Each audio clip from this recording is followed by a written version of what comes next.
तर गाईस आता plate colouring करण्यासाठी पहिले सगळे पूर्ण प्लेटला येल्लो कलर अप्लाय करून द्यायचा आहे.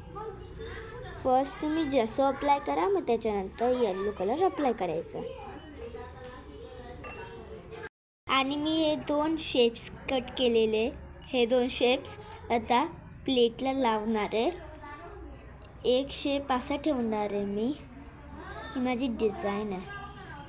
मी असं करेन, मी असं वाटतं, पण बघू आता काय आहे. आणि असं एक शेप असणार आहे. तर मग ह्या शेपला मग आपण पेन्सिलने पहिले बॉर्डर करू, मग याच्यामध्ये व्हाईट कलर फिल करत जाणार आहे. तर मी शेप्सला आता पेन्सिलने याच्यावर केलेलं आहे. मग याच्यामध्ये कलर फिल करायचं आहे.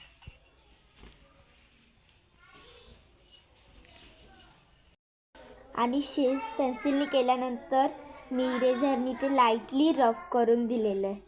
आणि हे मी याच्यामध्ये व्हाईट कलर फिल करणारे शेप्समध्ये ह्या ब्रशेसनी new water brush pen set आहे. हे बघा, खूप छान आहे. याच्यामध्ये खाली पाणी फिल करायचं असतं आणि मग त्याच्यानंतर यूज करायचं.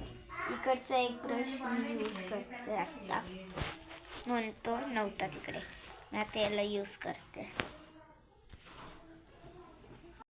आणि हे याला व्हाईट कलर करून बॉर्डर करून आणि मधली जागा प्लेन दिसत होती, मग त्याच्यामध्ये एक फ्लावर काढलं आणि आपली प्लेट रेडी झाली.